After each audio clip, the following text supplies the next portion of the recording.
சித்தர் பூமி. ஜோதிடத்தின் பரிணாம வளர்ச்சி ஏஎல்பி ஜோதிடம். இதை படிங்க, உங்க வாழ்க்கை உங்க கையில. வணக்கம். அக்ஷய லக்ன பத்ததி ஜோதிட ஆசிரியர் ஸ்ரீ குரு உமா வெங்கட். எனக்கு ஒரு கேள்வி அனுப்புனாங்க ஒரு நண்பர். என்ன கேள்வின்னு பார்த்தீங்கன்னா, எப்போதுமே கடன் இருக்குது, அதற்கு என்ன காரணம்? நான் வாங்கிட்டு வந்த கர்மாவா அப்படிங்கிற மாதிரி அவர் கேள்வியை கேட்க ஆரம்பிச்சிட்டாரு.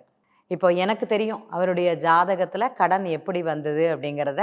உதாரணமாக அவருக்கு ஒரு 45 வயது, 35 வயசுலேருந்தே, ஏன்னா 10 வருஷத்துக்கு ஒரு லக்னம்ங்கிறது நம்ம சொல்லக்கூடியது. 10 வருஷத்துலேருந்தே அவருடைய ஜாதக அமைப்பு எப்படி இருக்குது, இதனால தான் கடன் அப்படிங்கிறத அவர்கிட்ட சொன்னேன். எதுக்காக நீங்கள் இதை செய்கிறீங்க அப்படிங்கிற ஒரு கேள்வி தான் அவர்கிட்ட முதல்ல அங்கே முன்வைத்தது அப்படிங்கிறது கூட சொல்லலாம். இப்போ எப்போதுமே கடன் அப்படின்னா 2 பாவகத்தை பார்ப்பாங்க. அவர்கிட்ட கேட்ட கேள்வி, எப்போ பாரு கடன் இருந்துகிட்டே இருக்கா, இல்லைன்னா பெரிய கடனாகவே இருக்குதா அப்படிங்கிறது. இது ஏன் கேட்டோன்னா, இப்போ ஏன் இதை உங்களால் சொல்ல முடியாதா அப்படின்னா சொல்ல முடியும் நம்மளால். அவருக்கு நான் சொல்லக்கூடிய பதில்ங்கிறது திருப்திகரமாக இருக்கணும். அவர் அதை உணரணும். அதனால தான் அவர்கிட்டயே கேள்வி கேட்குறது. நிறைய நண்பர்கள் பார்த்துட்டு இருப்பீங்க, ஒரு ஜாதகம் எடுத்த உடனே 12 பாவகத்தையும் சொல்லிட்டு என்ன கேள்வி அப்படிங்கிறது தான் கேட்போம் நாங்கள் ஒரு 20 நிமிடம் கழிஞ்சு. ஏன்னா உங்களுக்கு அதில் இன்னும் கொஞ்சம் விளக்கம் கொடுக்கறதுக்காகத்தான் அந்த கேள்வியை அவர்கிட்ட முன்வைத்தது. அப்போ அவர்கிட்ட சொன்னது, சின்ன சின்ன கடன்கிறது அப்பப்போ வாங்குறீங்க, அது ஏன் அப்படிங்கிறது ஒரு கேள்வி. இப்போ இந்த 6ஆம் பாவகம் கடன் அப்படின்னா, நம்ம ஆசைப்பட்டு எதையாட்டி ஒன்று செஞ்சுட்டே இருக்கிறார் அவர் தொழில் லாபத்துக்காக இருக்கலாம், இல்லைனா எதையாட்டி செய்யணும் பேராசை அப்படிங்கிற ஒரு காரணமாக எதாட்டி ஒரு கடன் அப்படிங்கிறது பண்ணிட்டு இருக்கிறாரு. இப்போ இந்த 10 வருஷத்தில் பார்த்தீங்கன்னா, மாதம் எதாட்டி ஒரு பிரச்சனையினால அந்த கடன் கொஞ்சம் தள்ளி அடைக்கக்கூடிய ஒரு நிலை அப்படிங்கிறது இருக்குது. வேலை நல்லா இருக்குது, வருமானம் வர்றது, ஆனால் கடன் அந்த லோன் பேமெண்ட் அடைக்கிறது மாத்திரம் அவருக்கு பிரச்சனையாக போயிடுது. அவர்கிட்ட கேட்டேன், ஏங்க சம்பாத்தியம் இருக்குது, கடன் அடைக்கிறதுக்கு உங்களுக்கு என்ன அப்படிங்கிற மாதிரி ஒரு கேள்வி. ஏன்னா நம்ம கேட்டால் தான் அவங்களுக்குள்ள அதை உணர முடியும். நான் சொன்னேன், முதல்ல நீங்கள் ஒரு டூர் போகணுன்னு போயிருப்பீங்க, அதுக்காக கொஞ்சம் கடன் வாங்கியிருப்பீங்க, அந்த கடனுடைய அளவு அப்படிங்கிறது கொஞ்சம் அதிகமாக இருக்கும். இப்போது நிறைய நண்பர்கள் வெளிநாட்டு பயணம்ங்கிறது போகிறாங்க, அதுக்காக கடன் வாங்கினாங்க. அப்போ அங்கே போனதை விட செலவுங்கிறது அதிகமாயிருச்சு, அதுக்காக அதிகப்படியான கடன் அங்கே செலவழிக்க வேண்டிய ஒரு தன்மை அப்படிங்கிறது அந்த ஜாதகத்தில் இருக்குது. ஏன் உங்களுக்கு பட்ஜெட் அப்படிங்கிறது தெரியும், அதை கொஞ்சம் பார்த்து செலவு பண்ண வேண்டியதுதானே. அங்கே போயிட்டு ஆடம்பரமாக செலவு பண்ணணுங்கிற தன்மை கண்டிப்பாக கிடையாது, இதனால தான் கடன் அப்படின்னேன். ஆமாம் கரெக்டுங்க, இதனால தான் கடன். இது ஒரு 3 வருஷம் அந்த லோன் போச்சா அப்படிங்கிற ஒரு கேள்வி. ஆமாங்க அப்படின்னாங்க. சரி, அடுத்தது பார்த்திங்கன்னா, இன்னும் கொஞ்சம் இன்டெப்த்தாக போய் பார்ப்போமே அப்படின்னு சொல்லிட்டு, ஏதோ ஒரு ஷேர் மார்க்கெட்டில் லாபம் கிடைக்கும்னு பணத்தை கொண்டு போட்டிங்களா, அதனால் இந்த கடன் ஏற்பட்டுச்சா அப்படிங்கிறது அடுத்த கேள்வி. என்ன மேடம் பக்கத்தில் இருந்து பார்த்த மாதிரி சொல்கிறீங்களேன்னு. உங்களை யார் ஷேர் மார்க்கெட்டில் பண்ண சொன்னால்? ஷேர் மார்க்கெட்டுங்கிறது பண்ண முடியாது, அதனால் பிரச்சனை, அதனால் தீராத கடன் அப்படிங்கிறது ஏற்படணும், அதை அடைக்கிறதுக்கே உங்களுக்கு ஒரு இத்தனை வருட காலங்கள் அப்படிங்கிறது ஆச்சு, கொஞ்சம் பாடுபட்டீங்க அப்படிங்கிறது தான் அவங்களுக்கு சொந்த பதில். அவருக்கு சிரிப்பு வந்தது.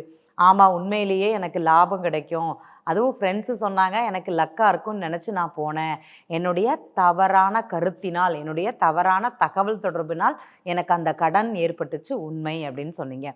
இந்த 3 வருட கடனாட்டி பரவாயில்ல, அதுக்கு முன்னாடி உள்ள கடன் அதிகப்படியாக உங்களை போட்டு அழுத்தம் கொடுத்துருக்கோம், அந்த கடன்லேருந்து வெளியில் வர முடியாத ஒரு தன்மை அப்படிங்கிறது உங்கள் ஜாதகத்தில் இருக்குது, எப்படி தான் மீண்டு வந்தீங்களோ தெரியல அப்படிங்கிறது தான் சொன்னோம். அவருக்கு ரொம்ப சந்தோஷமாயிடுச்சு.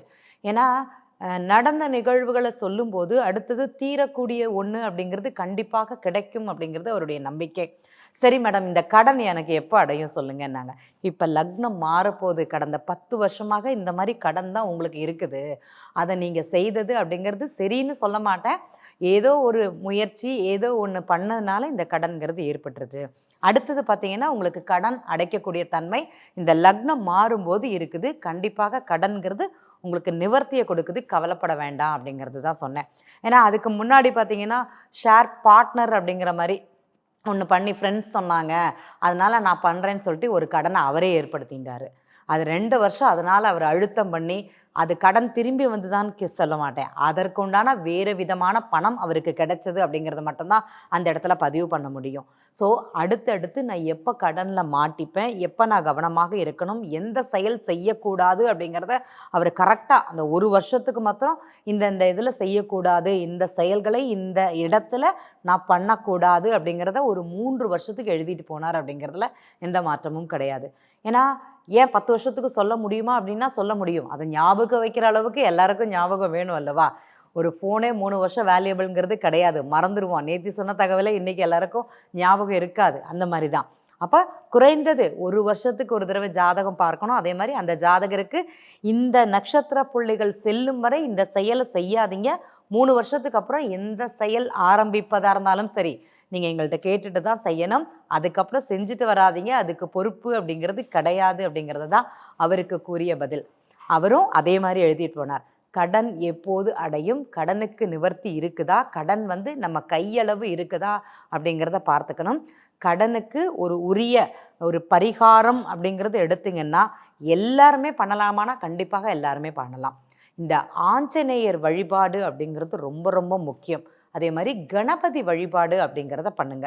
இன்றைக்கி எல்லாருமே என்ன செய்கிறாங்கன்னா, பிள்ளையாரை முழு முதற் கடவுள் அப்படிங்கிற ஒரு தன்மை மட்டும்தான். ஆனால் அவர் அந்த கடனை தீர்ப்பதற்கு அந்த கர்மகாரகன் சொல்லக்கூடிய சனி பகவானுடைய பிடியிலிருந்து, இல்லைனா அந்த கர்மாவை சுமக்கணும் அப்படிங்கிற ஒரு தன்மையிலிருந்து, கடன் கர்மாவானா கண்டிப்பாக கர்மா தான். நாம் செய்த செயலுக்கு அதை குறைப்பதற்காகத்தான் கடன் அப்படிங்கிற பழுவை நம்ம தூக்கிட்டு அலையிறோம். அந்த சுமையிலேருந்து இறக்கி வைக்கணும் அப்படிங்கிறது தான் உண்மை. எப்போதுமே புதுவுடைமூர்த்தி சார் சொல்கிறது, ஒரு இடத்துக்கு போனால் கூட அதிக பழுவை சுமக்காதீங்க, அது அழுத்தமாக இருக்கும், தேவையானதை மாத்திரம் எடுத்துக்கோங்க, உங்களுக்கு எதை தேவையோ அதை மாத்திரம் எடுத்துக்கோங்க, அது நல்லாயிருக்கும். அதிகமான பழுவை, அதிகமாக கர்மாவை அப்படிங்கிறது சுமக்கக்கூடாது அப்படிங்கிற ஒரு தகவல் எப்போதுமே சொல்லிட்டு இருப்பாங்க. அதே தான் இந்த இடத்துல பண்ணிக்கிறேன், சொல்கிறேன் நானும். அதிகமான கடனை வாங்கி அடைத்து விடலாம் அப்படிங்கிற பேராசையினால் பட்ட கடன் அப்படிங்கிறது தான் அதிகம். அதிலேருந்து குறைப்பது அப்படிங்கிறது சிறப்பு. நானாக என் ஃப்ரெண்டு சொன்னான்னு சொல்லிட்டு ஒரு முடிவெடுத்து கடன் வாங்குறேன் பார்த்தீங்களா, அது தப்பு. அதை செய்யக்கூடாதானா கண்டிப்பாக செய்யக்கூடாது அப்படிங்கிறத அந்த ஜாதகருக்கு புரிய வைத்தேன்.